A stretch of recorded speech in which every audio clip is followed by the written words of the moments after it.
गीता में भगवान श्री कृष्ण ने बर्बादी के इन 3 कारणों पर विशेष बल दिया है। भागवत गीता के बताए गए मनुष्य की बर्बादी के ये 3 कारण आज हर मनुष्य को जानना चाहिए। क्या आप जानते हैं कि मनुष्य की बर्बादी के 3 कारण कौन कौन से हैं? यदि नहीं, तो आगे हम इसे एक कहानी के आधार पर जानते हैं।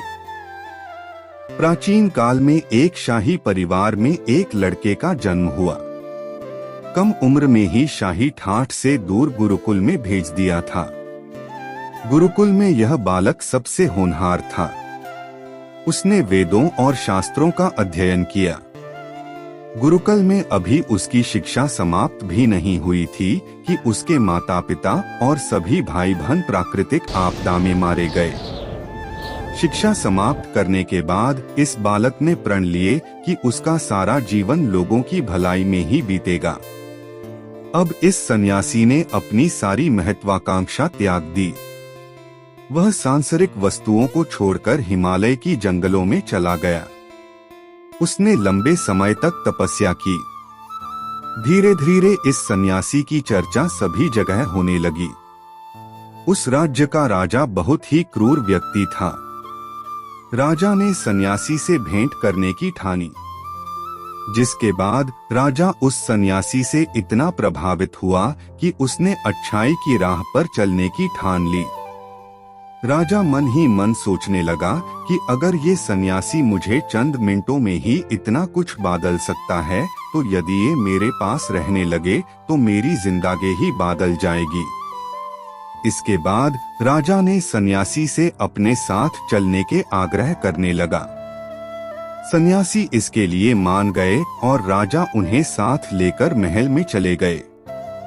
वहां राजा ने सन्यासी को शाही कमरे में भोजन करवाया। सन्यासी ने राजा का धन्यवाद किया और जाने की आज्ञा मांगी, जिस पर राज ने कहा, आप हमारे बगीचे में हमेशा के लिए रह सकते हैं। सन्यासी ने राजा के प्रस्ताव को स्वीकार कर लिया। बगीचे में सन्यासी के लिए एक कुटिया बना दी गई। राजा ने भी सन्यासी की खूब सेवा की।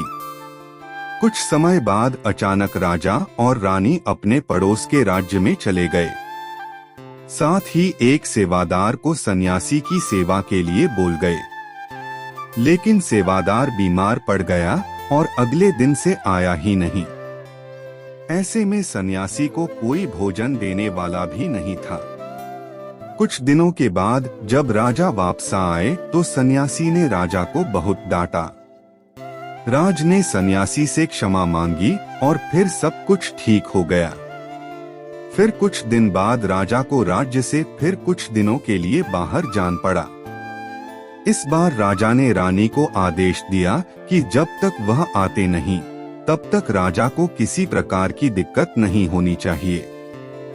जिसके बाद रानी हर रोज भोजन पकाकर सन्यासी को भेज देती। एक दिन रानी नहाने के लिए गई और सन्यासी को भोजन देना भूल गई। जब भोजन नहीं आए तो सन्यासी सोच में पड़ गया कि और वह खुद महल में जाकर देखा। सन्यासी की नजर रानी पर पड़ी। उसने रानी के अद्भुत रूप को देखकर चकित हो गया। सन्यासी रानी की सुंदरता को भुला न सका और उसने खाना पीना छोड़कर अपनी कुटिया में पड़ा रहा। राजा जब वापस लौटे तो उसे सन्यासी के हाल का पता लगा। राजा ने जब सन्यासी से ये सब पूछा तो उसने कहा कि मैं रानी की अद्भुत सुंदरता का कायल हो गया हूँ। इस पर राजा ने सन्यासी से कहा कि आप मेरे महल में चलिए, मैं रानी आपको दे दूंगा। कुछ दिनों के बाद रानी ने उस सन्यासी से कहा कि आप क्या थे और क्या हो गए? आज आप वासना के कारण मेरे गुलाम हो गए। यह सुनकर सन्यासी को महसूस हुआ कि वो तो एक सन्यासी है। सन्यासी जोर जोर से चिल्लाने लगे और रानी से कहा, मुझे क्षमा कर दीजिए। इस प्रसंग का सार ये है कि जब इच्छा पूरी नहीं होती है तो क्रोध उत्पन्न होता है, और अगर पूरी हो जाए तो लालच बढ़ता है।